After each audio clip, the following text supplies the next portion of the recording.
What's the contingency if the samples come up high? How will you repair the liner once you've got concrete on top of it? Is there a contingency in place, or are we just dealing with this for the now?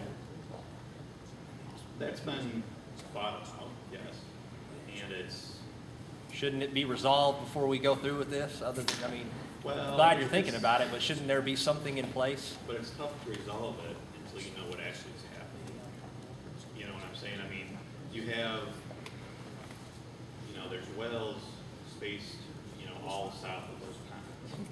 You know, so if one of them came back high, you know, the first thing you're probably going to want to try and do is locate, you know, which pond might be the cause of this. You know, try and refine your area to, you know, this is the portion of the unit that's having these difficulties, and then focus your energy, target it, rather than, you know, pre-planning. I mean, you know, yes, we've thought about it at a high level, but we haven't gone in and done like a design of the system, because there's simply no way to do that right now, because you don't know what's going to happen in the future. Well, on that, this past summer, I dug out a hole with a shovel, 5 feet deep, approximately, to get to a 6-foot tear in C pond. If it was so important to fix that tear in the side of C pond, that's the question. I mean, if it was important enough to send a man down there with a shovel to dig to find that tear, why is it the liner not important enough to send a man down there with a shovel to dig to find that tear? Why is it the liner not of importance now? Well, I wouldn't say the liner's not of importance. I mean, it is or it isn't. Well, and it is. You know, the EPA, and I think it's kind of like what Jerry was saying, where the NRC doesn't allow you to take credit for the liner and your radiation dose modeling. And the EPA looks at, you know, they want the facility to, you know, if we're doing a weekly inspection and we see that tear on E1, you know, above the solids, fix that. You know, and then the EPA will rely on kind of their words, real world data. You know, what physical data are you showing through your testing that you are required to do? And that's what the decision will be based on. Sean, can I ask you a question? Jerry told me the half-life on this stuff is like 4 billion years, and he and I are going to be here to see this happen. What has technology changed since they hauled all this stuff off to Alabama and Texas to today's date that would allow you to do the encapsulation that you couldn't do back when they were hauling it away?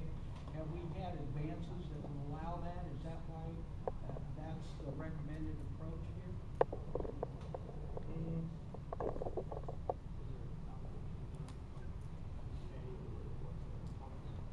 Yeah, I know when they were kind of going through like the early stages in APON, one of the things they did, their firm did, was do kind of a feasibility study at various options. I don't recall how many they did, or even really what they were looking at. But in the end, they decided to dig it up and haul it away. I'd have to go back through my notes and see what might be in here. I don't recall what. So this isn't as a result of the development of this technology suddenly, it's just another alternative that they had other than hauling it away.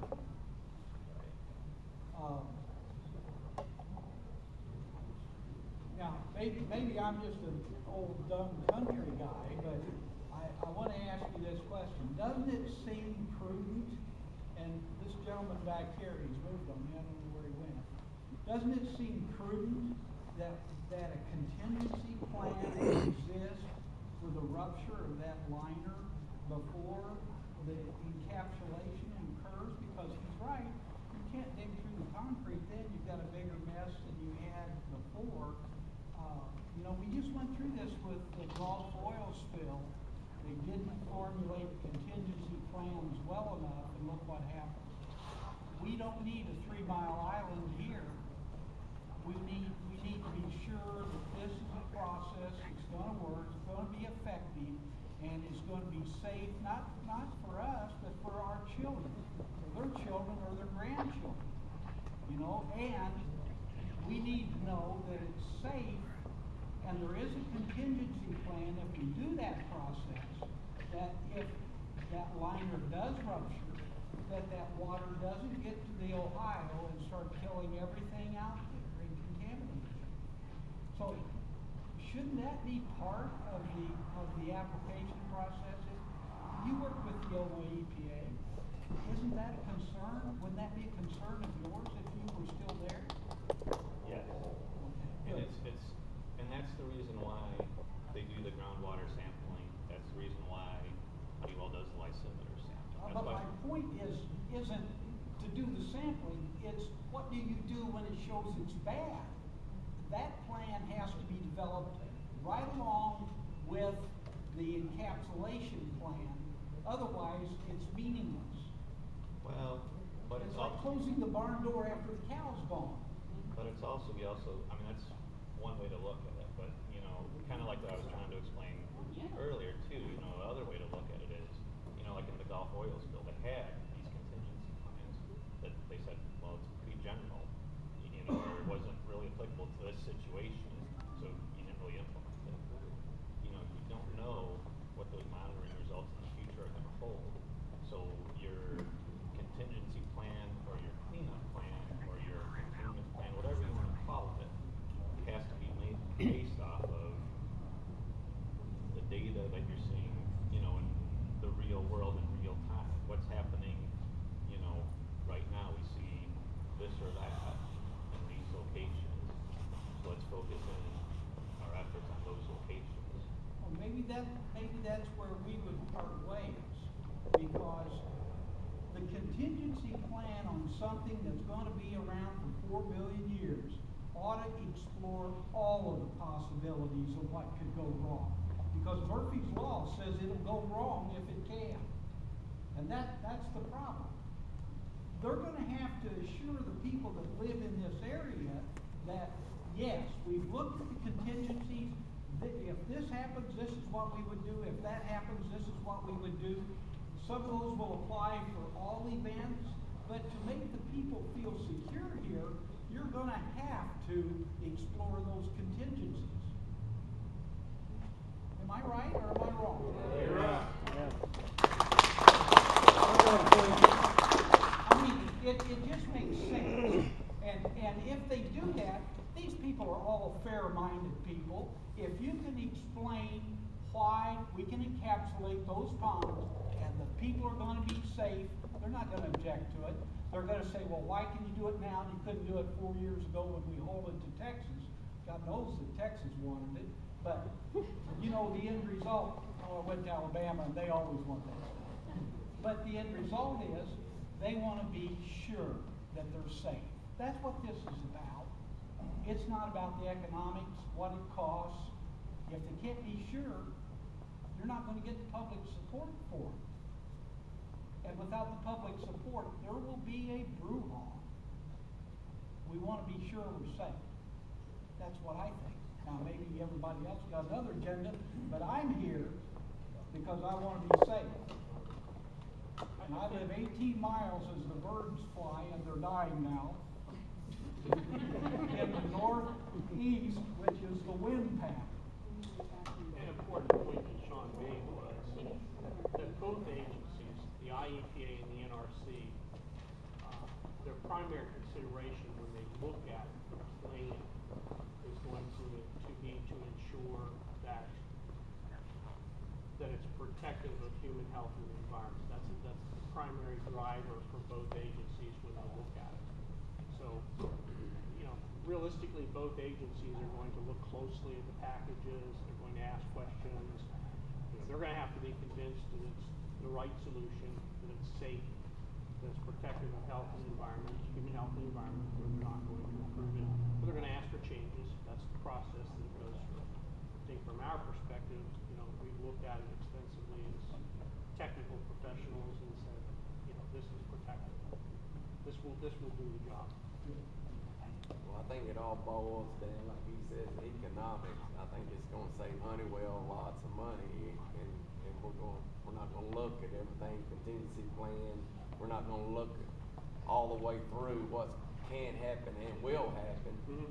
I think it's all economics. What's it's gonna save Honeywell of doing it this way than shipping it to Texas or Alabama? And I'm sure that's what it's about. It's part of the consideration. Cost is always part of the consideration. I don't have an engineering degree or anything like that. I've got a business degree.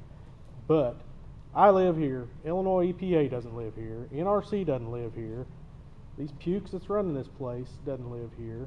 The fact of the matter is the only way to ensure there is no long-term impact of this stuff on site is to get it out of here.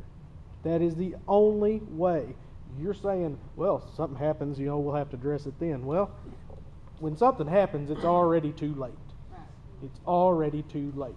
The only safe way for the people of this community to be assured nothing's going to get in their groundwater, nothing's going to get in the river water, is to get the crap out of here like they did before instead of covering it up. And okay, well, if something happens, we'll deal with it later. Honeywell did cover that up. I've got a question or a follow-up on what he had about the liner, having worked that unit as well as Darrell. And you guys being out there, did you notice the condition of the liner in these ponds? Did anything stand out to you about deterioration of this liner? Because the reason I'm asking, you're asking us to accept the fact that you're going to mix concrete with what's already in there. The weight of concrete is extreme. And you go mixing that with what's already in there, and you already have told us if you don't know what the bottom of that liner looks like for sure, it just hasn't leaked yet. But when you add all of that weight to it, and then you start mixing with that, not knowing whether you're going to mix that liner or not, because that liner may be cracked where you're at, and believe me, there are spots out there that have been found that they had no idea until they come up later, and they had to go in and repair it like Mike was talking about. Now you're going to add concrete, all that weight, to that liner that very possibly is more rotten underneath than it is on those sides. How do you justify knowing that you're not going to squash that liner if there's one divide in there and you add all of that weight? Just think about what you're saying. What does that do? Well, if there's a hole here and you squash it down, it may have not been liquid, but the weight of that's going to make it go to the side. And there you have a hole. And like you said, put concrete on it, how you going to take care of it? It's too late. Now, I don't hear any contingency plan developed here, and I don't hear that you even came up and thought about that part of it. You're just going to mix it, solidify it, put something over top of it, and call it a good thing. But like he said, we're talking 100 years here that our kids and grandkids are going to be here. That's what we're worried about. We've already been out there. We're exposed to it. But I don't hear you guys with any contingency plan on that. Okay, I'd like an answer on that. From the NRC's perspective, if we can't show them that it's protective of human health and the environment and act as if that liner doesn't exist, they're not going to approve it. So the process for the NRC side is we simply treat it like it's not there.